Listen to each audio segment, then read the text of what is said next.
Evangelho do Cristo não basta apenas ser compreendido. Tem que ser vivido em todo o seu esplendor. E para darmos o primeiro passo nesse aprendizado, comecemos pelo nosso lar. Os esclarecimentos e sugestões desta obra visam colaborar na implantação do estudo sistemático do Evangelho, através das obras da codificação de Allan Kardec. E quanto aos resultados, desde que praticados com fé, determinação e amor, terão morada definitiva em nossos espíritos. O Evangelho no Lar. Prática e vivência espírita. Texto: Humberto Pazian. Narração e produção: Cido Tavares. Boa Nova Editora.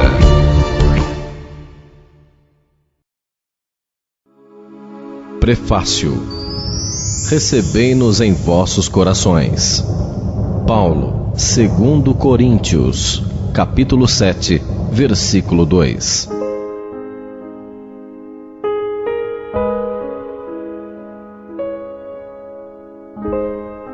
Há séculos, a humanidade discute as ideias de Jesus. De pontos de vista variados, muitas religiões e seitas surgiram e surgem a cada época. A moral ensinada e exemplificada pelo Cristo de Deus, reforçada pelos seus emissários, que periodicamente reencarnam em nosso planeta, ficou sempre muito além de ser uma realidade na vida geral. Durante muito tempo, homens e mulheres de boa vontade, não encontrando nas filosofias e religiões existentes as respostas às suas dúvidas e o consolo ao seu sofrimento, encontraram grandes provações e necessidades no caminho de suas existências. Mas, como tudo que o grande mestre profetizou realizou-se, chegaria em meados do século XIX o momento da grande mudança, na qual os povos ouviriam de todos os cantos do planeta a voz dos Espíritos, o Consolador prometido por Jesus, trazendo uma nova e mais clara interpretação de seus ensinamentos, adequada ao atual estágio evolutivo da humanidade. Passados os primeiros momentos nos quais o mundo espantou-se com as comunicações espirituais e as diversas manifestações mediúnicas que as acompanharam, chegara o momento de implantar-se definitivamente a mensagem do Cristo em nossos espíritos eternos. A vida espiritual já é uma realidade para muitos. A ciência humana começa a dar os primeiros passos no estudo dos fenômenos da vida após a morte. As religiões contrárias à ideia da imortalidade mudam e amoldam suas interpretações das escrituras sagradas em face do novo entendimento. E as novas gerações encarnam preparadas para assimilar essas verdades. Assim como o Mestre tão bem ensinou, e as duras provações que a humanidade terrestre tem passado confirmam: só o conhecimento não basta. Só o intelecto e a razão não são suficientes para adquirirmos as chaves que nos abrirão as portas da felicidade para a vida eterna. É necessário que trabalhemos e aprimoremos os nossos sentimentos, e a caridade e a fraternidade serão os veículos que nos transportarão aos locais virtuosos do além. O Evangelho do Cristo não basta apenas ser compreendido, tem que ser vivido em todo o seu esplendor. E para darmos o primeiro passo nesse aprendizado, comecemos pelo nosso lar, repartindo com nossos familiares, companheiros de jornada evolutiva, as bênçãos que fluirão desse manancial de vida, luz e amor. Os esclarecimentos e sugestões desta pequena obra visam colaborar na implantação do estudo sistemático do Evangelho, através das obras da codificação de Allan Kardec. E quanto aos resultados, desde que praticados com fé, determinação e amor, terão morada definitiva em nossos espíritos.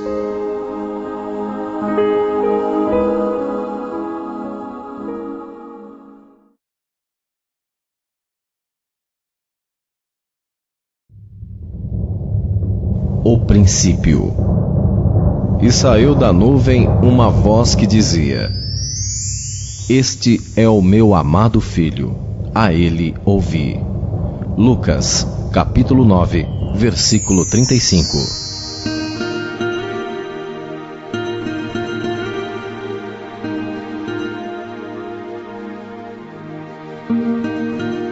É bem difícil, em nosso atual estágio evolutivo, compreendermos como tudo começou. Teorias, tanto religiosas como científicas, não faltam. O mistério da vida ainda permanecerá por muito tempo oculto ao nosso entendimento, e embora as incertezas sejam em grande número, de um fato, pelo menos, todos temos certeza: existimos. Podemos até afirmar que a vida material é uma grande ilusão dos sentidos, mas em nosso íntimo sabemos que há algo real, algo que é imortal, que está intimamente ligado ao Criador, nossa alma. Durante muitos séculos, essa essência do ser tem sido estudada e meditada por muitos místicos, filósofos e religiosos de várias correntes do pensamento.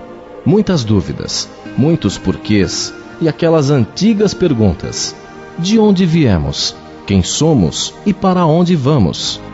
Finalmente, tornaram-se acessíveis ao nosso entendimento pelo advento do Espiritismo.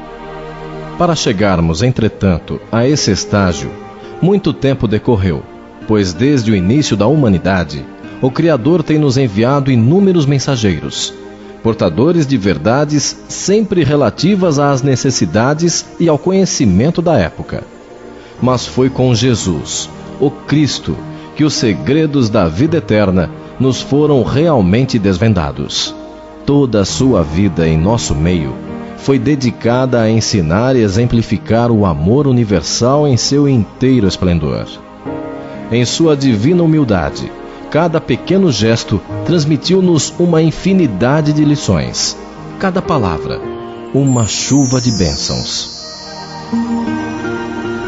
O colégio apostolar, formado pelos seus mais íntimos discípulos, que com ele estiveram no período final da sua existência terrena, perpetuaram suas mensagens e ensinamentos, anotando os fatos e feitos que julgaram mais importantes preservar e divulgar.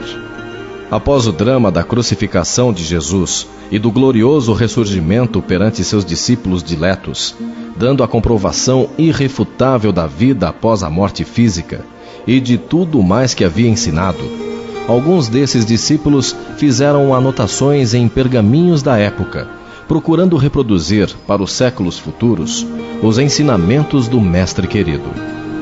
Muitos indivíduos, nos primeiros séculos da era cristã, afeiçoaram-se aos ensinamentos do Mestre Jesus, através da leitura desses escritos originais, que multiplicaram-se, dando origem a uma infinidade de cópias das anotações de seus primeiros discípulos, bem como a de adeptos posteriores, que, embora não tivessem convivido pessoalmente com o Mestre, procuravam colaborar com a grande obra de disseminação de seus ensinamentos, reproduzindo as anotações e procurando viver de acordo com elas. Formaram-se então, com o auxílio de veneráveis emissários do Cristo, os primeiros agrupamentos de estudo e trabalho cristãos. Reuniam-se periodicamente para o estudo dos ensinamentos de Jesus, fortalecendo, instruindo e amparando todos aqueles que compareciam aos pequenos núcleos evangélicos. O auxílio do alto se fazia presente através de médiuns abnegados, trazendo mais luz a todos os participantes nesta primeira etapa do movimento de evangelização das criaturas. Foi uma época muito conturbada e difícil, na qual contrastaram-se as grandes carnificinas nas arenas romanas, com os extermínios em massa daqueles que abraçavam a causa cristã, com o exemplo de um grande número de almas angelicais que deram seu testemunho de fé e amor aos princípios ensinados por Jesus, sendo-lhe fiel até os últimos momentos da vida terrena. Após esse período de turbulência, apesar da oponência dos líderes políticos e religiosos da época, o cristianismo cresceu e tornou-se um movimento de grandes proporções.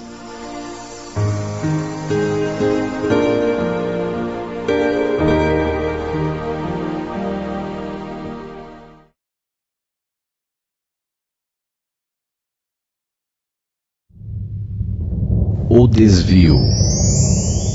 Vê, pois que a luz que há em ti não sejam trevas. Jesus. Lucas, capítulo 11, versículo 35.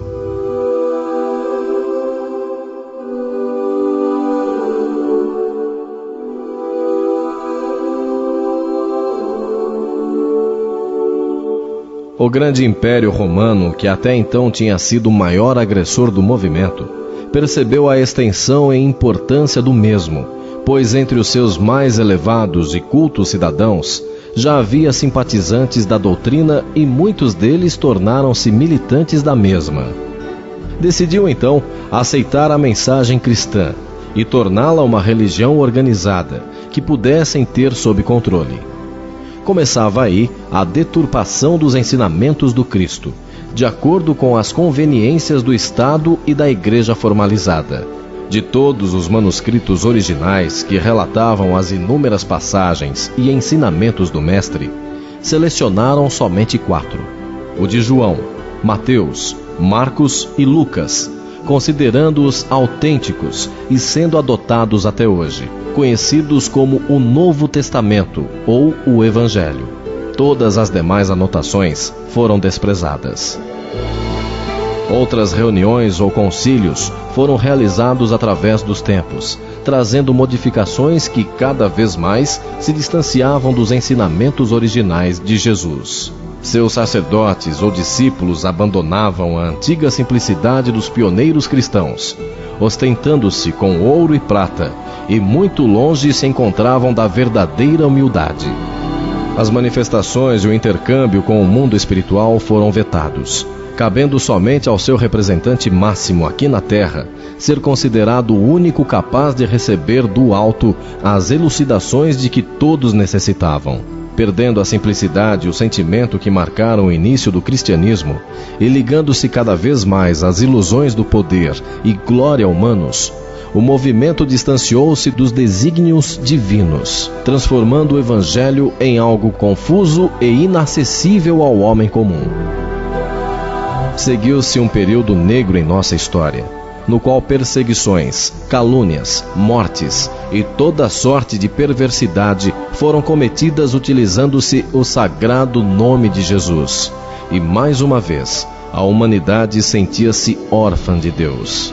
Cabe aqui ressaltar que, sendo nós conhecedores da lei da reencarnação, devemos meditar sobre o fato de que, em vidas passadas, possamos ter sido nós mesmos os sacerdotes que desvirtuaram a doce doutrina do Mestre, e talvez os terríveis tribunais inquisitoriais do passado, onde almas santas e devotadas foram supliciadas, tenham tido a nossa ajuda.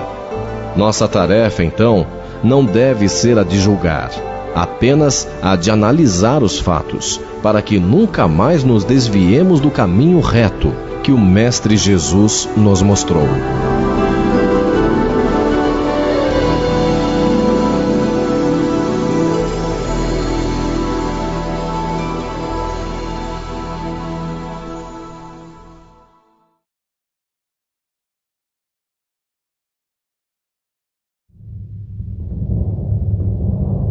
Os emissários.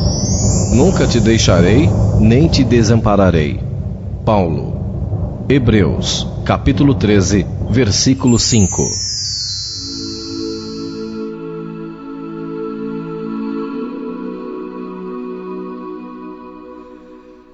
Após o desencarne do Mestre Jesus, continuou ele manifestando-se aos seus discípulos, conforme nos narram os evangelhos, dando orientações e fortalecendo os companheiros que ainda permaneciam à frente da sagrada batalha entre o bem e o mal em nosso mundo. Mesmo após o término da primeira fase da implantação do Evangelho em nosso orbe, continuou Jesus a enviar emissários para orientar e propagar suas verdades aos homens. Esses missionários encarnaram em diversos países, fazendo parte de vários movimentos religiosos, buscando trazer-nos, sempre através da inspiração amorosa do Mestre Jesus, elevados conceitos espirituais. Terminaram, quase sempre, suas tarefas redentoras em nosso meio, com o sacrifício de suas próprias vidas. São considerados santos, avatares, gurus, mestres, de acordo com as tradições e segmentos religiosos dos quais participaram em vida, mas todos representantes de uma mesma verdade e um só Senhor, Jesus. Decorridos quase 2000 anos da passagem do Mestre em nosso meio terreno, a humanidade já atingira um nível evolutivo que comportava maiores esclarecimentos sobre a mensagem que Jesus nos deixara. E como ele havia prometido, chegara o momento de ser retirado o véu que ocultava o mundo espiritual. E este se torna manifesto através da voz de inúmeros espíritos superiores, comandados por aquele que seria designado como o Espírito da Verdade, o próprio Cristo.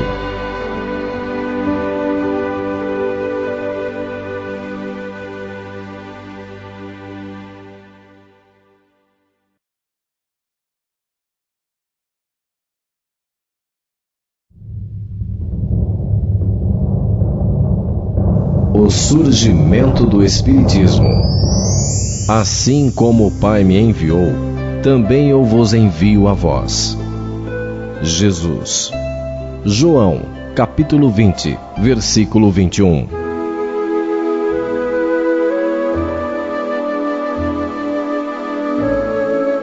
O mundo havia mudado, evoluído. As antigas tradições religiosas já não exerciam o mesmo poder. Não tinham mais força para utilizar seu domínio tirânico e aterrador. Um novo período surgia. Clamava-se por liberdade em todos os sentidos, e ela se manifestava em todas as áreas do viver, na política, na ciência, nas artes e, fundamentalmente, na filosofia e na religião. A França tornou-se o berço desse movimento, e lá reencarnaram espíritos valorosos, dando impulso firme a essa revolução do conhecimento. Nasce então na cidade de Lyon, França, em 1804, aquele que com o pseudônimo de Allan Kardec teria a missão de expor ao mundo a doutrina de Jesus, com uma nova visão, ampliada e clara, ditadas por espíritos superiores, comandados pelo próprio Cristo, movimento este que viria a ser conhecido como Espiritismo. O Evangelho segundo o Espiritismo pode ser entendido como a mensagem de Jesus com uma nova luz, na qual as verdades simples que o Mestre ensinou nos são mostradas por espíritos superiores, de uma forma mais ampla e de fácil entendimento. As interpretações diferentes dos ensinamentos do Evangelho, que dividiram em grupos isolados, contrários entre si, os seguidores do Mestre, após essa nova manifestação do Cristo em nosso meio, deixam de ter sentido desde que seja eliminada a vaidade e o orgulho dos líderes religiosos, para que se concretize a predição: um só pastor e um só rebanho.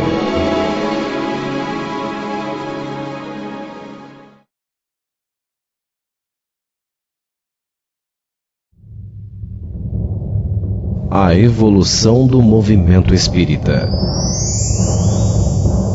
A caridade jamais se acaba. Paulo, 1 Coríntios, capítulo 13, versículo 8. Quase um século e meio já se passou desde o lançamento do livro O Evangelho segundo o Espiritismo.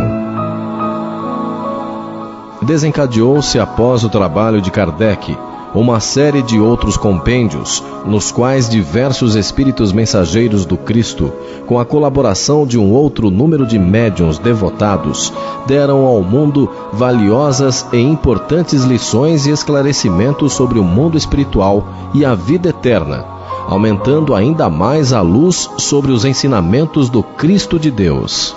Aqui em nosso país, a generosidade divina foi imensa, permitindo em nosso meio não só as mensagens consoladoras e esclarecidas de espíritos de alta estirpe, bem como a presença física de missionários como Bezerra de Menezes, Eurípides Barçanufo, Anália Franco, Caibar Schutel, Chico Xavier, Divaldo Franco e inúmeros outros que comprovaram e comprovam que é possível viver de acordo com os ensinamentos evangélicos, trazendo em suas próprias vidas um exemplo de renúncia às coisas mundanas e um amor ao Cristo a ser imitado. O Evangelho, já há algum tempo, vem sendo estudado e comentado em muitas casas espíritas, onde se tenta reproduzir o movimento inicial dos primeiros agrupamentos cristãos. Nesses templos de vivência evangélica, por meio da orientação segura e elevada de espíritos protetores, aconselha-se o estudo sistemático e criterioso dos ensinamentos do Cristo, e aqueles que assim procedem encontram, desde os primeiros momentos, sensíveis melhoras em suas vidas. O estudo habitual da mensagem de Jesus esclarece, consola e nos dá a certeza de sermos amados e protegidos por Deus. Conduz-nos a uma vida reta e com grande paz interior, eliminando muitos problemas com essa nova forma de pensar e agir. Como todo grande objetivo, estudarmos e tentarmos praticar os ensinamentos do Evangelho requer determinação e força de vontade. Necessitamos criar o hábito da meditação e da oração diária, se desejarmos realmente alcançar a paz e a alegria interior que delas decorrem. No intuito de auxiliar nesse mistério, algumas sugestões e explicações que devem ser lidas e meditadas com um bom senso cristão serão dadas a seguir.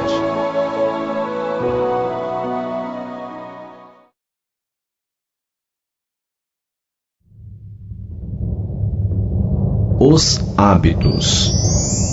Da mesma boca procede bênção e maldição. Tiago, capítulo 3, versículo 10.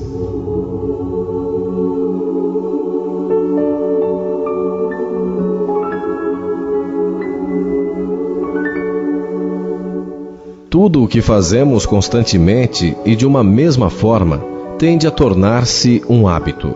Cada um de nós tem suas preferências e necessidades, e por isso podemos criar diversos tipos de hábitos. Existem hábitos negativos e prejudiciais, como o de beber, de fumar, de comentarmos de forma depreciativa sobre a vida dos outros, de discutirmos por tudo, de comermos demasiadamente, e muitos outros, que prejudicam nosso corpo físico, espiritual e, consequentemente, nossa evolução. Outros hábitos são criados que não nos prejudicam e tampouco ajudam. São apenas pequenas preferências, tais como um determinado horário para despertarmos ou dormirmos, para almoçarmos ou jantarmos, a forma como nos vestimos e tantos outros. Existem também aqueles, na verdade ainda em menor número, que são os que nos conduzem a uma vida mais ampla e saudável, tanto física como espiritualmente. Podemos citar como hábitos positivos a alimentação criteriosa, comedida e saudável, a prática regular de exercícios físicos de acordo com nossas aptidões, a leitura e a conversação sadias e o hábito que se deseja implantar em todo buscador sincero das verdades eternas, o de estudar e meditar sobre o Evangelho do Cristo, diariamente, tentando aplicá-lo nas nossas relações e atividades diárias, de uma forma constante e de maneira que as sábias lições estejam permanentemente em nossas mentes, auxiliando-nos em cada pequeno gesto e atividade do nosso cotidiano.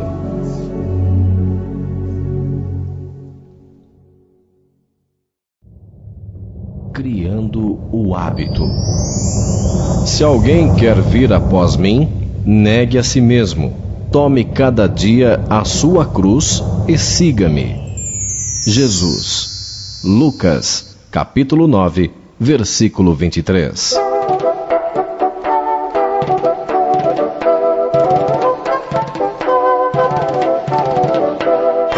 Muitas pessoas costumam afirmar que não possuem tempo para estudar, para ler e até mesmo para orar. Se por acaso nos encontramos nesse grupo, podemos fazer uma experiência. Escolher um dia da semana, qualquer um, e fazer um minucioso relato, um relatório detalhado de todas as atividades e ocupações desse dia, desde o despertar até o momento do recolhimento ao leito. Anotar o tempo gasto com conversas e comentários feitos com colegas e familiares, o tempo perante os programas, noticiários e novelas da televisão, o período livre no horário das refeições e o da ida e retorno do trabalho, e todas as outras pequenas atividades. Se anotar tudo criteriosamente, chegará com certeza à conclusão de que alguns minutos por dia poderiam ser utilizados em uma coisa muito importante, mais importante do que tudo que tenha feito: o contato com a força suprema, Deus. Qualquer compromisso, qualquer atividade será sempre menos importante do que nosso contato com Deus. E à medida que vamos intensificando e nos aprofundando nesses períodos de harmonização com o Pai, mais harmonia vamos encontrando em nossas vidas, e a paz que dela emana passa a preencher cada minuto de nossas existências. Se ainda a oração não é um hábito em nossas vidas, e a ela não recorremos várias vezes nos nossos dias, podemos então começar por um período diário, de preferência pela manhã, no primeiro momento disponível, logo ao despertarmos, enquanto nossas mentes se encontram mais leves, e nos fortaleceremos para todas as atividades do dia. Começarmos nosso dia com esse contato com Deus, através da meditação sobre o Evangelho de Jesus, fará com que tenhamos ao nosso lado, durante todo o dia, as sugestões de protetores espirituais que se afinizarão com nosso objetivo de reforma interior e elevação espiritual.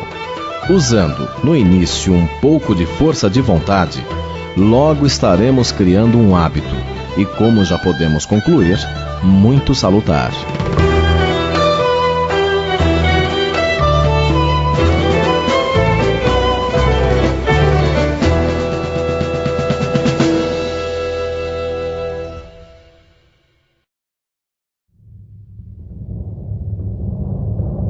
O estudo do Evangelho. E não mais ensinará cada um a seu próximo, nem cada um a seu irmão, dizendo: conhece o Senhor, porque todos me conhecerão, desde o menor até ao maior. Paulo. Hebreus, capítulo 8, versículo 11.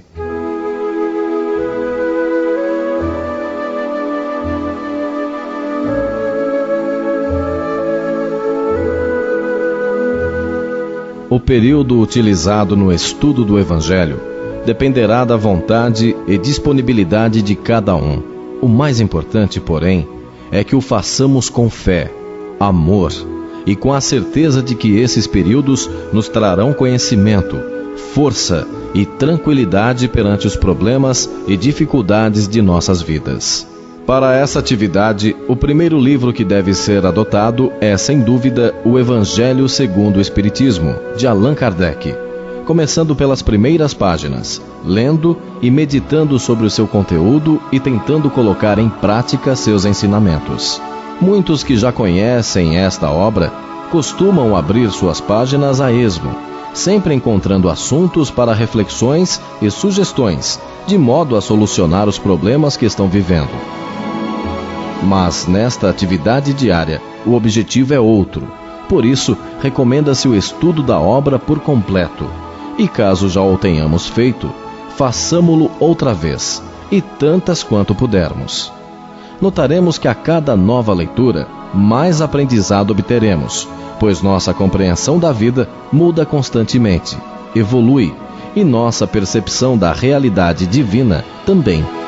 Como os horários e a disponibilidade dos membros de uma mesma família são diversos, esse estudo pode ser feito individualmente, embora os benefícios acabam sendo estendidos a todos de um mesmo lar, pois onde se acende uma luz, eliminam-se as trevas. O Livro dos Espíritos de Allan Kardec é outra obra que também pode ser estudada desta mesma forma. Todo aquele que deseja conhecer a fundo a filosofia espírita encontra nele as respostas a todas as suas dúvidas. É comum àquele que se inicia no aprendizado espírita deslumbrar-se com a quantidade de romances mediúnicos disponíveis. Eles, de fato, nos trazem uma riqueza de informações e ensinamentos do mundo espiritual de uma forma agradável e simples. E embora seja sempre recomendável esse tipo de leitura, é necessário estarmos sempre atentos com relação a seu conteúdo e às suas origens, ou seja, se estão ou não de acordo com as diretrizes básicas do movimento espírita, encontradas na codificação feita por Allan Kardec. Muitas obras de alto valor espiritual foram ditadas a médiuns de intocada reputação, humildade e exemplos de renúncia e amor ao próximo. Mas é de grande importância o conhecimento das obras de Kardec, que são os alicerces da nova revelação, o Espiritismo.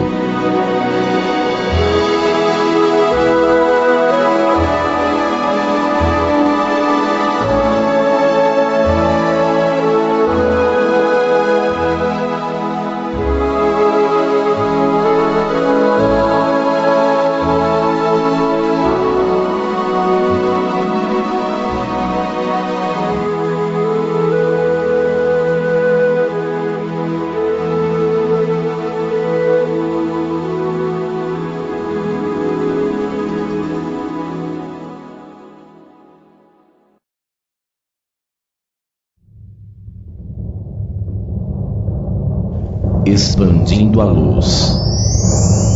Quero, pois, que os homens orem em todo lugar, levantando mãos santas, sem ira, nem contenda. Paulo, Timóteo, capítulo 2, versículo 8.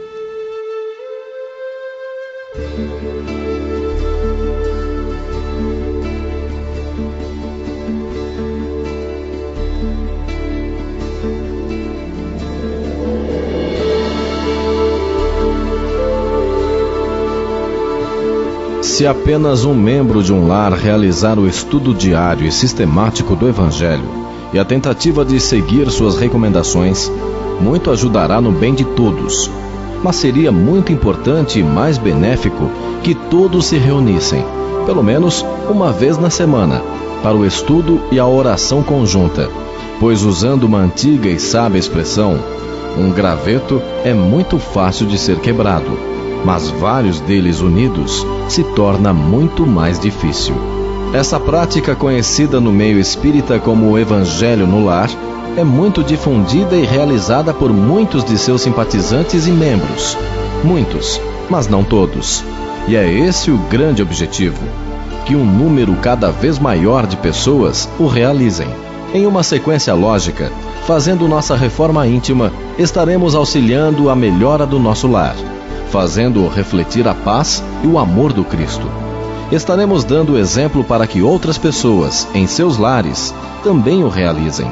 E juntando um grande número de lares, trazendo a prática do Evangelho em suas vidas, estaremos contribuindo para o bem-estar da nossa cidade, do nosso país e, por que não, de todo o planeta. Cada um fazendo sua pequenina parte, a do estudo do Evangelho no lar, estará colaborando na grande obra de Jesus, a redenção de toda a humanidade.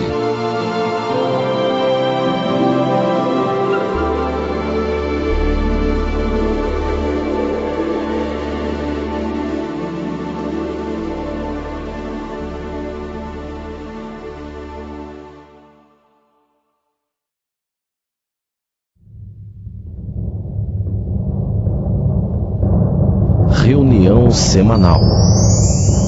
E eles disseram: crê no Senhor Jesus Cristo, e serás salvo, tu e a tua casa.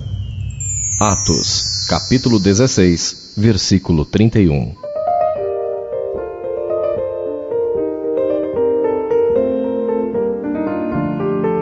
Assim como individualmente escolhemos o melhor horário para o nosso estudo e meditação sobre o Evangelho, da mesma forma, o dia e horário do Evangelho em família deve ser escolhido de comum acordo. Devem ser escolhidos um dia e horário em que todos estejam habitualmente presentes, sem pressa e sem outras preocupações que não sejam a de se preparar convenientemente para essa reunião, que, embora de curta duração, seja de bom grado a todos. Escolhido o dia da semana e o horário apropriado, todos os participantes devem preparar-se para esse importante momento de comunhão e estudo, entendendo que além dos encarnados, haverá muitos espíritos familiares presentes, enviados pelos planos superiores no intuito de auxiliar-nos no entendimento e na implantação dos ensinamentos de Jesus em nossas vidas.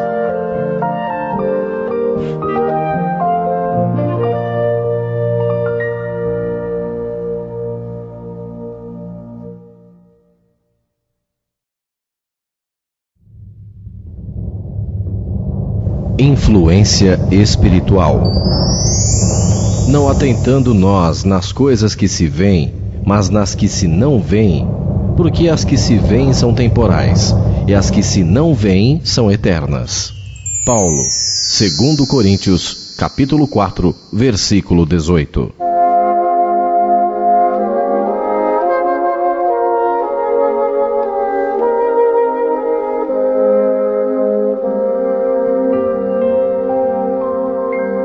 Útil será nesse momento refletirmos sobre o mundo espiritual e a influência dos espíritos em nossas vidas. Quando nós morremos, nosso espírito desprende-se do corpo físico e passa a habitar o que chamamos de mundo espiritual ou mundo astral. Assim como no nosso mundo físico temos lugares bons, onde se conservam pensamentos e atitudes elevadas, e lugares ruins, onde toda sorte de leviandades e atitudes menos dignas são vivenciadas constantemente, assim também no plano espiritual encontramos as mesmas situações.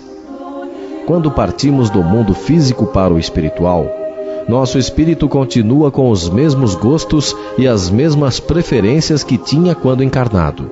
Ou seja, nós não mudamos de uma hora para outra.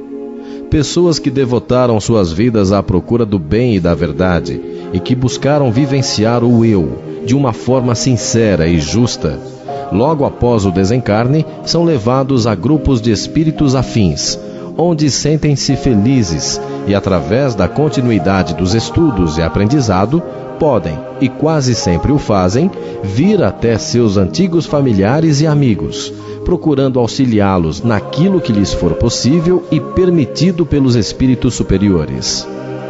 Da mesma forma, pessoas ligadas demasiadamente à matéria, que nunca se preocuparam em desenvolver as qualidades do espírito e nem com as necessidades de seus semelhantes, inclusive prejudicando-os de diversas formas, quando desencarnam, reportam-se a grupos de espíritos na mesma linha de entendimento e continuam a vivenciar os mesmos sentimentos de ódio, inveja e egoísmo que mantinham quando encarnados.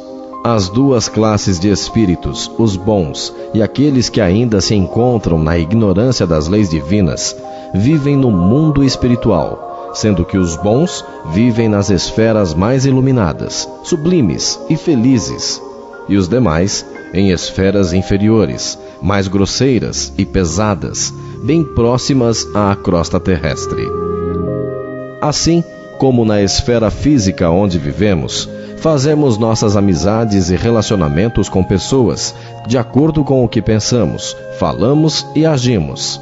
Assim também nos relacionamos com os espíritos, sempre através de nossa mente, que irradia incessantemente nossos ideais e objetivos, em forma de ondas mentais, ou, se preferirmos, em forma de pensamentos.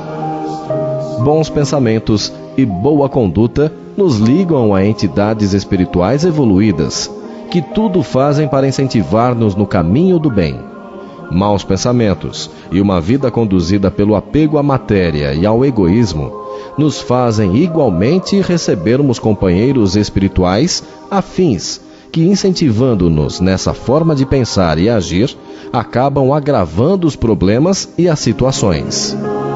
Portanto, nossa forma de pensar e agir é que escolhe nossas amizades espirituais, que nos acompanham em todos os momentos e em todos os lugares, no trabalho, nos passeios, no sono físico e principalmente em nossos lares.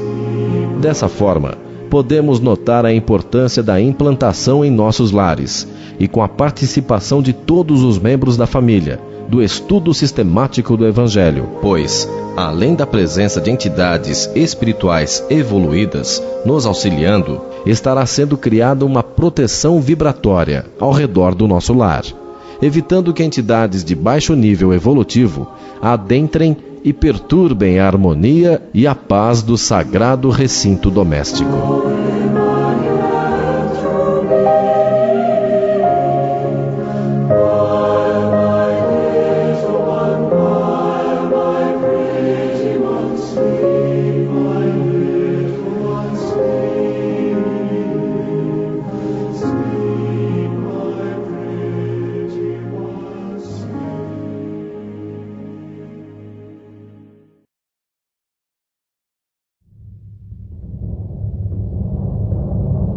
A prática. Considera o que te digo, porque o Senhor te dará entendimento em tudo. Paulo, 2 Timóteo, capítulo 2, versículo 7.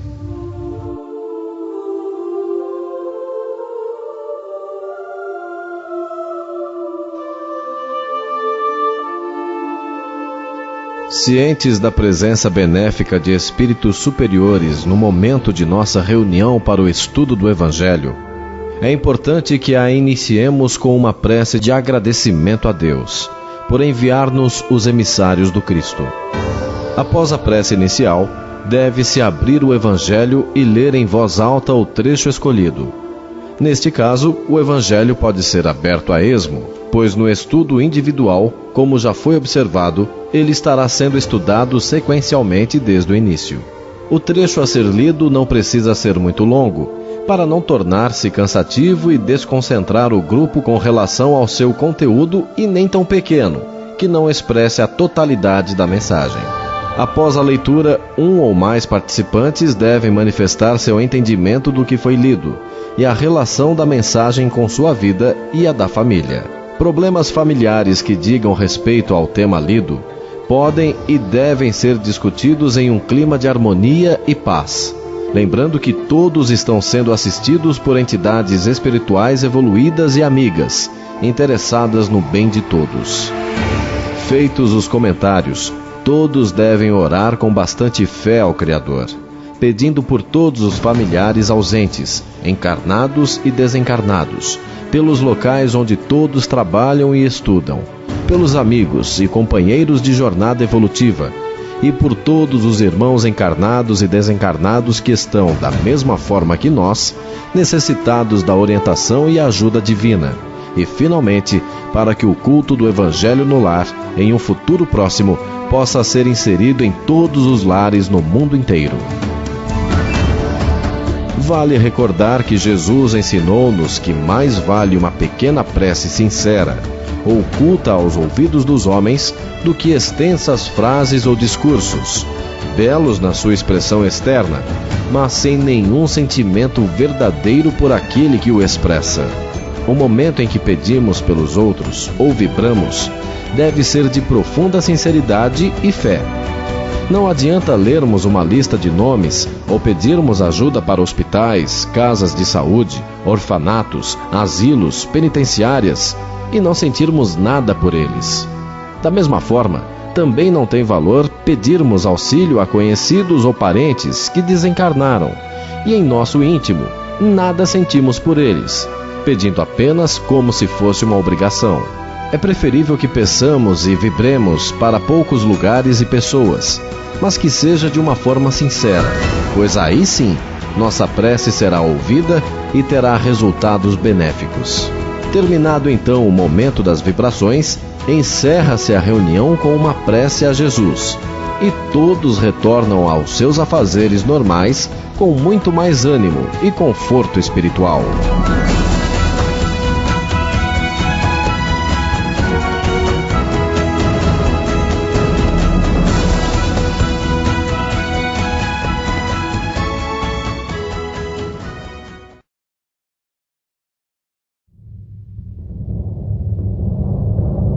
Perseverança. Portanto, meus amados irmãos, sede firmes e constantes, sempre abundantes na obra do Senhor, sabendo que o vosso trabalho não é vão. Paulo, 1 Coríntios, capítulo 15, versículo 58.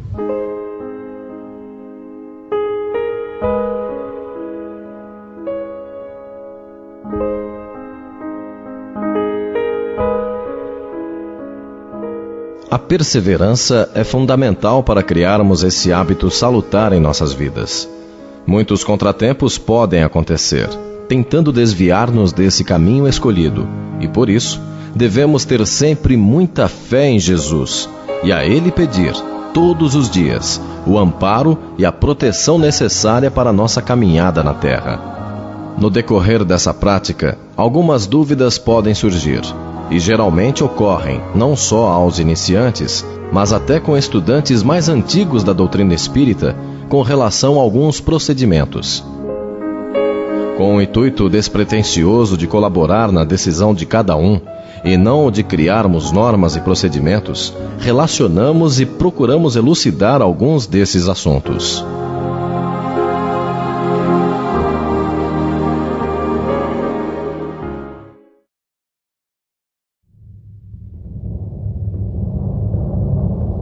A água fluídica.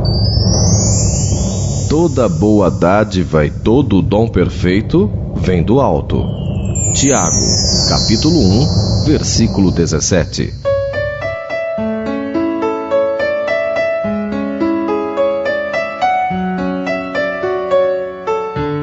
Muitos espíritas utilizam na reunião do Evangelho no lar uma jarra ou um copo com água para que ela seja fluidificada pelos espíritos que participam da reunião. Esses fluidos ou energias nós recebemos constantemente de Deus. Energias estas que nos fortalecem e mantêm a vida. Nós as recebemos através dos alimentos, do ar, da água, ou seja, da natureza. A água, portanto, é um dos meios de recebermos essas energias. Um veículo que traz até nós os elementos espirituais para serem absorvidos. Com relação a esse assunto, encontramos no livro Nosso Lar, narrado pelo espírito de André Luiz e psicografado pelo médium Chico Xavier, um diálogo entre o autor espiritual e um amigo de nome Lísias, ambos residentes na colônia espiritual, conhecida como Nosso Lar. Ouçamos agora o diálogo que elucida perfeitamente o assunto. Na Terra, quase ninguém cogita seriamente de conhecer a importância da água. Em nosso lar, contudo, outros são os conhecimentos. Nos círculos religiosos do planeta, ensinam que o Senhor criou as águas. Ora, é lógico que todo serviço criado precisa de energias e braços para ser convenientemente mantido. Nesta cidade espiritual, aprendemos a agradecer ao Pai e aos seus divinos colaboradores semelhante dádiva. Conhecendo-a mais intimamente, sabemos que a água é veículo dos mais poderosos para os fluidos de qualquer natureza. Aqui, ela é empregada, sobretudo, como alimento e remédio. Há repartições no Ministério do Auxílio absolutamente consagradas à manipulação de água pura, com certos princípios suscetíveis de serem captados na luz do sol e no magnetismo espiritual. Na maioria das regiões da extensa colônia, o sistema de alimentação tem aí suas bases. Acontece, porém, que só os ministros da união divina são detentores do maior padrão de espiritualidade superior. Entre nós, cabendo-lhes a magnetização geral das águas do Rio Azul, a fim de que sirvam a todos os habitantes de nosso lar, com a pureza imprescindível. Fazem eles o serviço inicial de limpeza, e os institutos realizam trabalhos específicos no suprimento de substâncias alimentares e curativas. Quando os diversos fios da corrente se reúnem de novo, no ponto longínquo oposto a este bosque, ausenta-se o rio de nossa zona, conduzindo em seu seio nossas qualidades espirituais. Eu estava embevecido com as explicações. No planeta, objetei, jamais recebi elucidações desta natureza. O homem é desatento, há muitos séculos, tornou Lísias. O mar equilibra-lhe a moradia planetária. O elemento aquoso fornece-lhe o corpo físico. A chuva dá-lhe o pão. O rio organiza-lhe a cidade. A presença da água oferece-lhe a bênção do lar e do serviço. Entretanto, ele sempre se julga o absoluto dominador do mundo, esquecendo que é filho do Altíssimo, antes de qualquer consideração. Virá tempo, contudo, em que copiará nossos serviços, encarecendo a importância dessa dádiva do Senhor. Compreenderá então que a água no mundo, meu amigo, não somente carreia os resíduos dos corpos, mas também as expressões de nossa vida mental. Será nociva nas mãos perversas, útil nas mãos generosas. E quando um movimento, sua corrente não só espalhará bênçãos de vida, mas constituirá igualmente um veículo da providência divina, absorvendo amarguras, ódios e ansiedades dos homens, lavando-lhes a casa material e purificando-lhes a atmosfera íntima. Calou-se o interlocutor em atitude reverente, enquanto meus olhos fixavam a corrente tranquila a despertar-me sublimes pensamentos.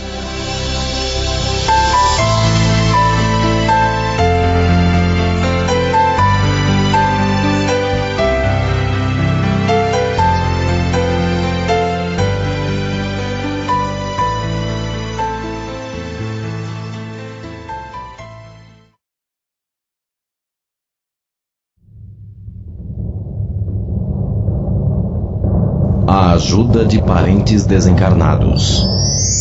Mas se alguém não tem cuidado dos seus e principalmente dos da sua família, negou a fé e é pior do que o infiel.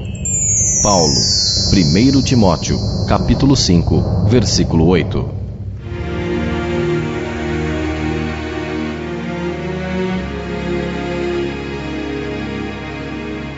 Muitas vezes, a aparência externa não condiz com aquilo que verdadeiramente somos. Podemos ter atos de extrema bondade e generosidade aos olhos do mundo, e na realidade, sermos tiranos e egoístas em nosso íntimo.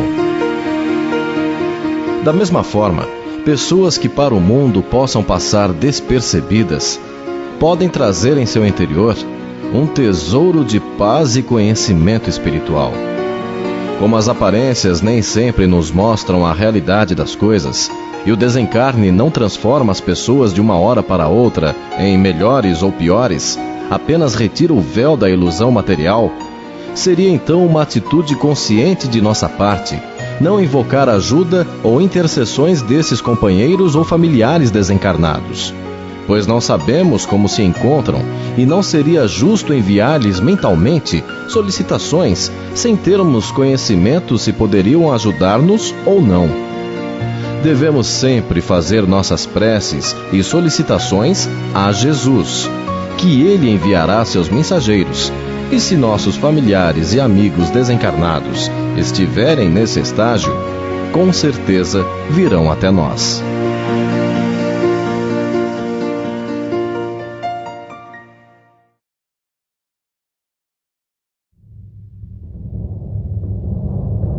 Incorporação.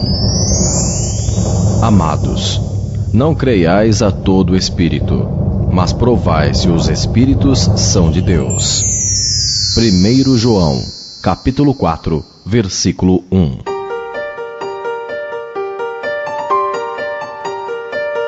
Algumas pessoas atribuem o ato mediúnico como uma exclusividade do movimento espírita. Entretanto, a mediunidade existe desde quando existe o ser humano.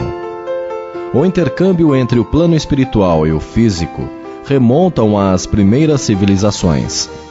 As influências dos espíritos sempre foram exercidas sobre os seres encarnados, de formas variadas.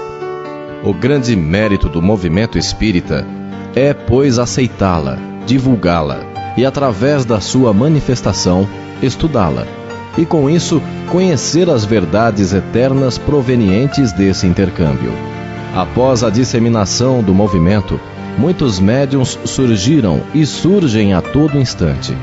podemos afirmar que todos nós somos médiuns de uma forma ou de outra. E um dos tipos de mediunidade mais conhecido é o da incorporação, ou seja, aquele em que nos tornamos intermediários de um espírito, trazendo ao nosso plano físico sua mensagem. Hoje em dia, verificamos que esse tipo de manifestação mediúnica faz parte da nossa realidade. E muitos são os médiuns de incorporação que atuam em diversas casas espíritas, consolando e orientando com base no Evangelho do Cristo. E como espíritos elevados e mensagens elevadas necessitam não só de um médium equilibrado nas leis morais, mas um ambiente de igual teor vibratório, onde pessoas de boa vontade se juntem com objetivos altruístas e elevados, recomenda-se a frequência nessas instituições para o aprendizado e a prática mediúnica. Se em nosso lar conseguirmos ter elevados propósitos e uma conduta irrepreensível de todos os moradores, se conseguirmos transformar nosso ambiente doméstico num farol do qual se irradia a luz do Cristo, então teremos um ambiente propício a essas manifestações, embora seja necessário que estejamos sempre vigilantes, pois quando nos sentimos em perfeitas condições espirituais, podemos ser vítimas da vaidade e por ela sermos conduzidos a orientações enganosas de espíritos que se aproveitem dessa fraqueza para desviar-nos do reto caminho. A mediunidade manifesta-se de inúmeras formas e a intuição, sendo uma delas, deve sempre ser utilizada para refletirmos, com a ajuda do alto, em tudo que se refira a assuntos espirituais. Utilizemos o bom senso meditando sobre o assunto.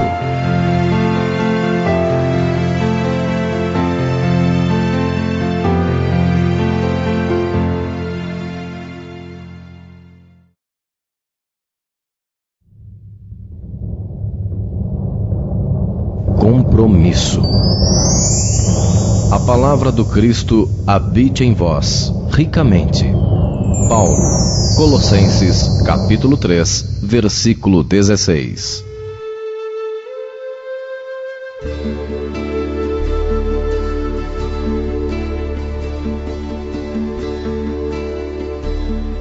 Quando decidimos realizar em um determinado dia e horário a reunião do estudo do Evangelho em nosso lar, assumimos um compromisso não só entre os participantes encarnados, mas também com os espíritos protetores de nosso grupo familiar.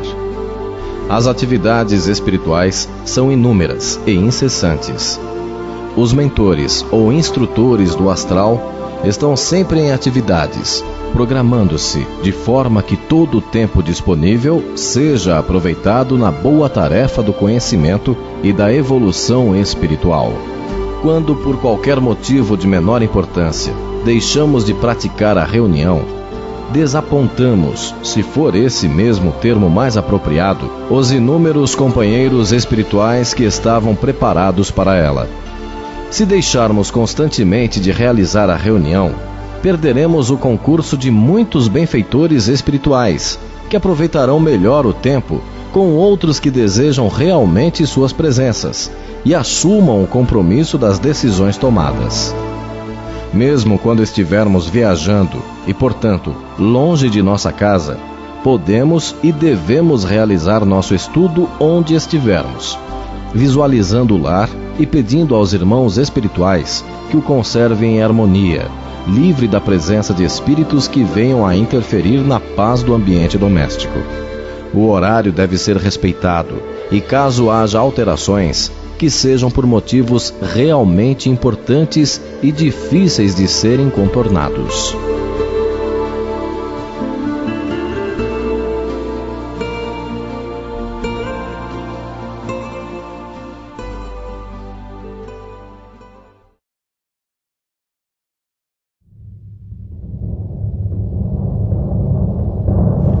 Visitas.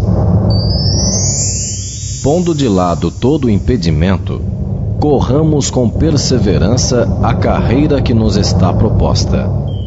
Paulo, Hebreus, capítulo 12, versículo 1.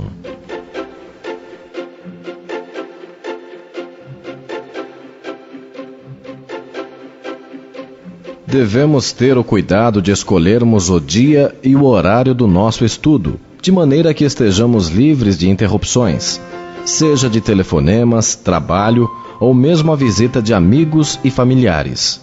Devemos, é claro, divulgar o estudo do Evangelho no lar, sempre que possível, a um maior número de pessoas. E quando da presença de visitas em nosso lar, podemos fazê-los partilhar dessa comunhão com o alto.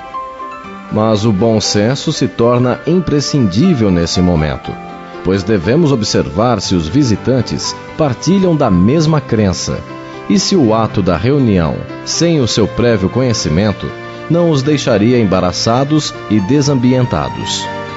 Caso a opção seja a de não realizar no horário previsto, pelo motivo citado, pode-se realizá-la logo após estarem novamente a sós.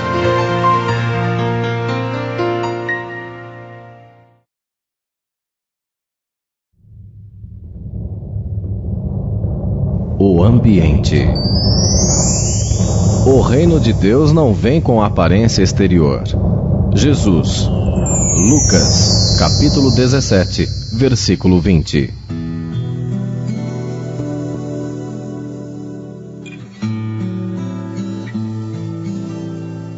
Quando recebemos visitas de amigos ou familiares em nosso lar, costumamos limpá-lo e decorá-lo com nossas melhores louças, utensílios e o que de melhor possuímos para que sintam-se bem e à vontade. Assim também devemos proceder com relação aos visitantes espirituais.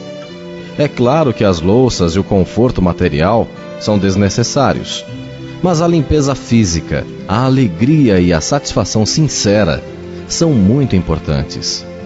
Devemos aguardar esse momento como o de quem espera receber amigos queridos e amados. A casa limpa e arrumada nos faz sentir melhores, e outros pequenos detalhes são importantes, como uma boa música de fundo, ajudando a serenar o ambiente e nossas mentes. Flores são sempre bem-vindas, tanto no plano físico como no espiritual. E nossa vestimenta pode ser qualquer uma, desde que limpa e respeitosa. Alguns iniciantes da doutrina espírita têm dúvidas com relação ao uso de velas e de incenso, cabendo aqui algumas considerações.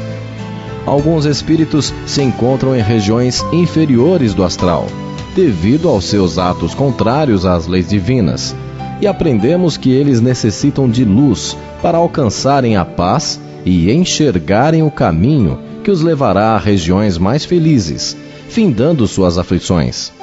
Mas essa luz é no sentido figurado, ou seja, não é a luz física produzida por uma vela ou uma lâmpada, mas sim a luz do entendimento, da verdade, a luz que através da oração faz desabrochar o conhecimento divino que existe em todo ser.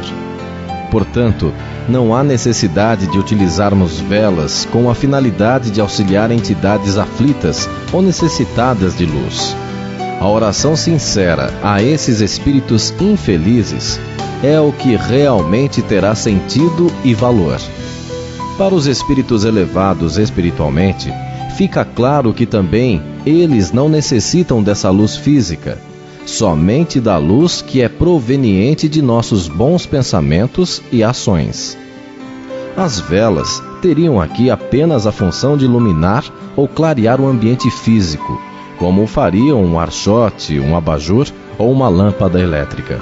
Com relação ao incenso, o processo é o mesmo, tendo ele a função de um aromatizante, como um perfume, exalando o aroma de flores, madeiras ou ervas naturais. Não trazem em si a harmonia, a paz ou a felicidade, apenas criam, através dos seus aromas, um ambiente mais aconchegante, para que possamos, através dos nossos pensamentos, elevarmos as condições vibratórias. Existem também os defumadores, que são compostos de ervas naturais, utilizados por outras religiões, com determinados fins espirituais. No Espiritismo, não utilizamos essa prática.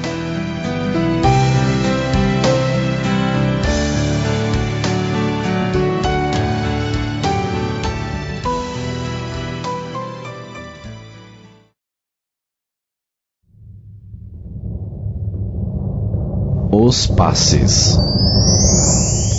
A oração feita por um justo pode muito em seus efeitos. Tiago, capítulo 5, versículo 16.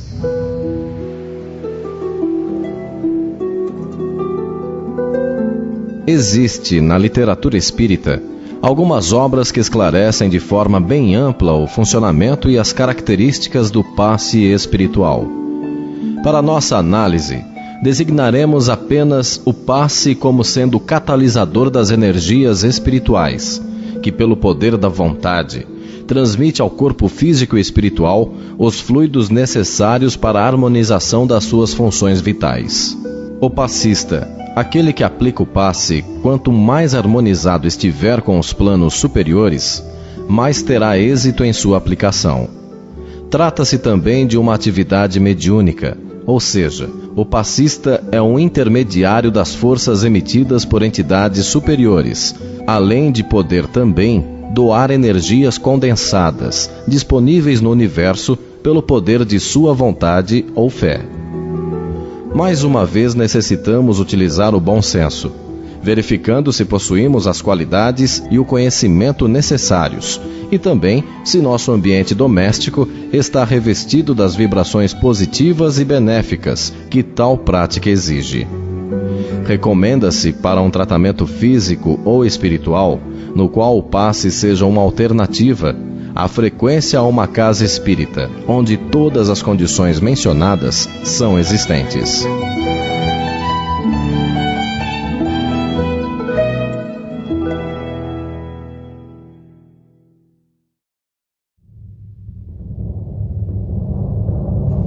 Vivendo o Evangelho. Nisto todos conhecerão que sois meus discípulos, se vos amardes uns aos outros.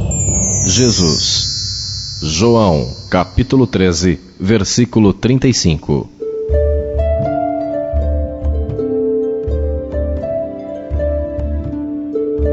Concluímos aqui nossa sincera intenção de auxiliar a implantação do estudo dos ensinamentos de Jesus em nosso lar, de uma forma sistemática e criteriosa. Como foi dito logo no início, só o conhecimento não basta. Necessário se faz a vivência do Evangelho em todos os momentos de nossas vidas. É evidente que só uma encarnação não bastará para que possamos ter o Cristo manifestando-se em todo o seu esplendor através de nós. Mas também, se só idealizarmos e nada fizermos, estaremos adiando cada vez mais a felicidade prometida por Jesus. A prática do Evangelho no lar, feita com alegria e perseverança, nos trará o fortalecimento necessário para enfrentarmos toda e qualquer dificuldade que a vida nos apresentar. Pelo conhecimento que o Espiritismo nos traz, entendemos que não devemos aguardar a vinda de Jesus de uma forma externa, física, pois, na verdade, Ele está conosco desde o início, em espírito, e nunca nos abandonou. Confiemos na presença do Cristo em nosso interior e procuremos fazer de nossas vidas um livro vivo de seu Evangelho.